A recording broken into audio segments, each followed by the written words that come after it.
안녕하세요. 오늘은 처음 듣는 개천절 이야기를 들려드리겠습니다. 제목에서 있는 것처럼 이런 개천절 이야기는 안 들어보셨을 겁니다. 그럼 모두 호기심을 갖고 귀를 쫑긋하고 들어주세요. 중요한 이야기입니다. 개천절 이야기. 국경일은 나라의 경사스러운 날을 말합니다.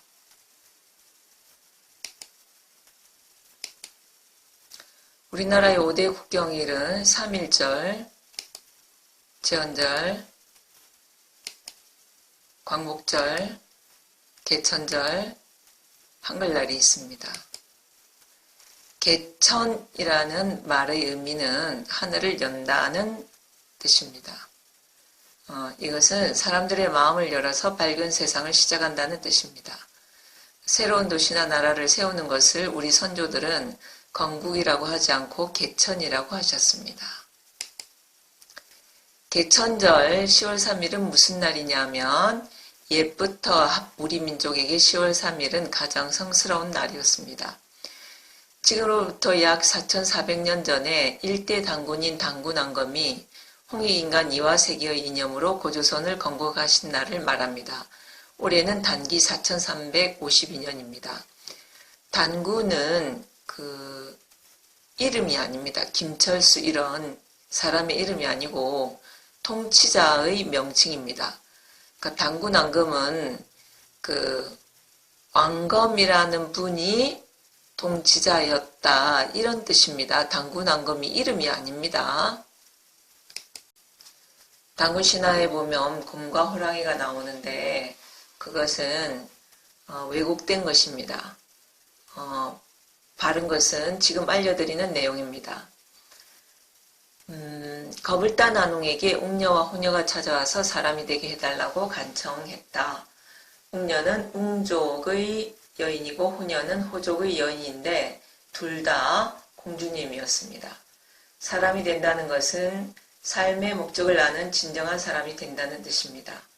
겁을 딴 안웅은 웅녀와 호녀에게 쑥과 마늘을 주면서 동굴에서 100일간 수행을 하라고 했고 웅녀는 21일 만에 참 사람이 되었는데 이것은 수행을 통해 삶의 목적을 아는 사람이 되었다는 뜻입니다. 단군 신화에 나오는 곰과 호랑이는 잘못된 내용입니다.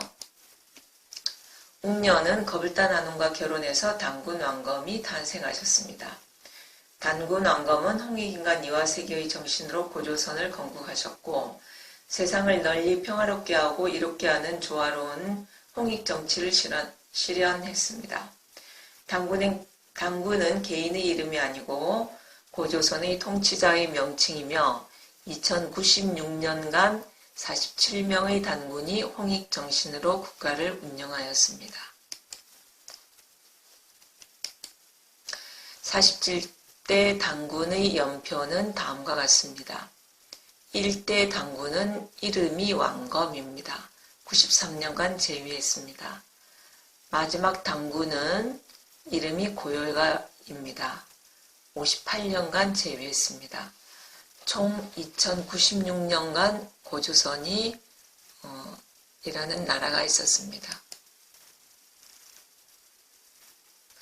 단군 조선은 아주 번영을 누렸는데 정치 제도로는 화백 제도가 있었고 경제에 관련된 것으로는 세법과 화폐와 물산 장려가 있었습니다.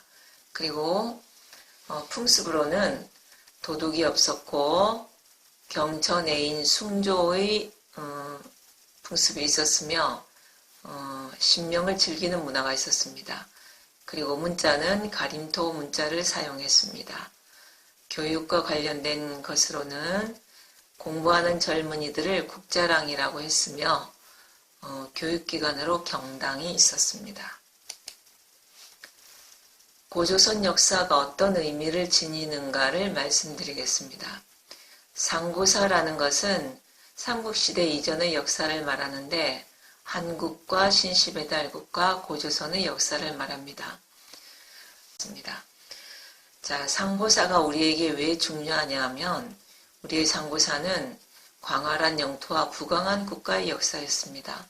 그러나 더 중요한 것은 다음과 같습니다. 인류의 역사는 지배와 약탈의 역사였습니다. 강한 국가가 약한 나라를 침략하고 빼앗는 역사였죠. 우리의 상고사는 세상을 널리 이롭게 하는 홍익정신, 화학과 평화의 정신과 세계관을 바탕으로 한 역사였다는 것입니다. 개천절 노래에 보면 1절의 가사에 이 나라 하나버님은 당군이시니 라는 가사가 나옵니다. 하나버님은 큰 아버님, 밝은 아버님이라는 뜻입니다. 그래서 단군이 이 가사에 실제로 나오죠. 자, 우리 민족은 순환의 역사가 많았습니다. 12세기에, 또 14세기에, 19세기 말에, 또 20세기 전반기에는 일제강점기가 35년간 있었죠. 20세기 후반기에는 해방 후에 정신과 역사를 되찾지 못한 그런 역사가 있습니다. 우리의 역사와 정신이 왜곡되어 있는데 그것을 회복하지 못하고 왜곡된 역사, 그걸 식민사관이라고 합니다. 그것이 그대로 국민들에게 교육이 되었습니다. 현대에 와서 개천절을 복원하고 계승하려는 움직임에 대하여 말씀드리겠습니다. 1909년에 홍합나철 선생이 10월 3일을 개천절이라고 이름을 짓고 경축일로 제정해서 매년 행사를 거행했습니다. 1919년 대한민국 임시정부 주최로 음력 10월 3일에 공식적인 정부 차원의 축하식을 거행했습니다. 자, 순환의 역사로는 일제의 식민지 정책이 있습니다. 일본의 역사 왜곡에 대해서 말씀드리겠습니다. 일제의 식민지 지배 정책 중에 역사 조작의 핵심에 대해서 말씀을 드리자면 한국의 역사를 일본보다 줄인다였습니다. 우리나라의 역사는 반만년에 이릅니다. 반만년이면 5천년을 말하죠. 그리고 삼국시대 이전의 역사를 신화화했습니다. 실제로 단군 신화를 만들었죠. 곰과 호랑이라는 동물이 등장한 신화로 만들어서 역사가 아니라 신화라는 걸로 왜곡시켜 버렸습니다. 삼국시대 이후의 역사도 열등감과 피해의식을 조정하는 쪽으로 해석해서 선조에 대한 실망과 허무감을 갖게 했습니다. 저도 고등학교까지 학교에서 역사를 배웠는데 다 배우고 나서 제 기억 속에 남은 역사는 조선시대의 숱한 당파 싸움이었습니다. 당쟁이라고 하죠. 서로 의견을 달리하는 당파끼리 아주 오랜 시간에 걸쳐서 서로 헐뜯고 싸운 그것이 제 기억 속에 가장 강하게 남아서 저는 우리나라의 역사를 자랑스럽게 여길 수가 없었습니다. 그래서 일제는 조선인을 반일본인화 하려고 했습니다. 자, 일본의 역사 왜곡은 1910년에 20만여 권의 사설을 수거하여 소각했습니다. 소각은 불태웠다는 것입니다. 1923년부터 1937년까지 15년간 수십만 권의 서적을 수거하고 소각했습니다. 또 일제는 다방면에 걸쳐 너무나 많은 말살 작업과 왜곡 작업을 했습니다. 가장 중요한 사례는 고조선의 역사와 실존 인물인 당군을 신화, 화구의 이야기로 조작을 해서 웅시국의 왕녀와 호족의 왕녀를 곰호랑이로 만들고 단군을 곰의 자식, 허구의 인물로 만들었습니다. 그래서 이렇게 교육받은 사람들이 아주 많죠. 현대에 와서 개천절을 복원하고 계승하려는 움직임이 있습니다. 1948년 대한민국 정부는 단기를 국가의 공식 연호로 법제화했습니다. 1949년 양력 10월 3일을 개천절로 정한 이후 온 국민이 개천절을 경축했습니다. 그러나 다시 개천절에 대하여 개천절은 사라져갔습니다. 개천절 기념식에 역대 대통령이 불참하고 경축사는 국무총리가 대독했습니다.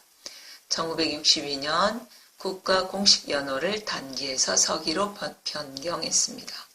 1984년, 85년 개천절 기념식에 대통령이 참석했지만 86년부터는 불참했습니다. 2006년 개천절의 의미를 부인하는 기고문이 게재되었고 2008년 8월 15일에 정부가 건국 60주년 기념행사를 거행하면서 광복절을 건국절로 만들려고 했습니다. 2011년 개천절을 날짜 대신 요일에 따라 지정한다는 요일 지정제를 정부가 추진했습니다. 개천절은 10월 3일이었습니다. 아주 오래전부터. 그런데 그것을 요일에 따라 지정한다고 하면 10월 3일이라는 날짜를 중요하게 여기지 않는다는 거죠. 그래서 이에 대해서 국가공과 국민들이 반대하여 무산되었습니다. 2011년 개천절 기념식에서 국무총리가 대독하던 대통령 경축사가 국무총리 경축사로 격하되었습니다. 격하라는 말은 자격이 떨어졌다는 것입니다. 중국의 주장에 의하면 당군은 신화이며 중국 역사의 일부라고 합니다. 그래서 중국은 만주의 만천성에 당군 공원을 조성했습니다. 중국 지도자들의 의식에는 한국은 중국의 일부라는 의식이 있습니다.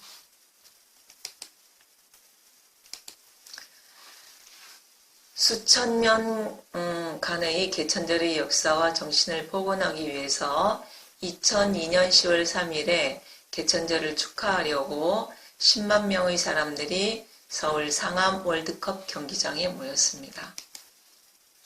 2011년 10월 3일 개천절을 축하하기 위해 10만 명의 사람들이 서울 잠실 올림픽 주 경기장에 모였습니다. 2011년 10월 3일 광화문에서 1,000명의 외국인 회원들과 시민들이 개천절을 축하하는 퍼레이드를 했습니다. 단기 연호를 부활시켜 서기와 병기하자는 운동을 꾸준히 전개하고 있습니다. 2011년 개천절 요일 지정제 반대 및 단기 연호 부활 100만 서명 운동이 있었고 2013년 단기와 서기를 병기하자는 운동이 있었습니다. 2015년 서울 보신각에서 개천절 경축 타종식을 복원했습니다. 건국기념일을 기리는 해외 사례를 살펴보겠습니다. 국가별 건국 관련 기념일을 나라별로 본다면 여기 지금 표에 나타난 그런 강대국들이 날짜를 정해서 명칭을 정하고 그 기념일을 기리고 있습니다.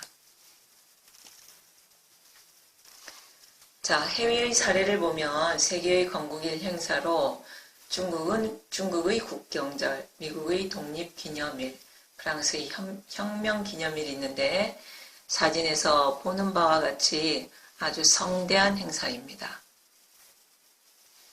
서로 도와가며라는 동료에 보면 우리는 한결에다 당군의 자손이다 라는 가사가 나오죠. 곰의 자손이 아니라 당군의 자손입니다. 개천절의 정신은 홍익 정신이었습니다. 사진에 있는 분은 게오르기우라는 루마니아의 신부님인데 홍익인간이라는 것은 지구상에 존재했던 법률 중에 가장 완벽한 법률이라고 했습니다. 홍익인간 사상은 태평양 시대를 주도할 세계의 지도 사상이라고 했습니다. 백범 김구 선생님은 내가 원하는 우리나라에 대하여 말씀을 하셨습니다.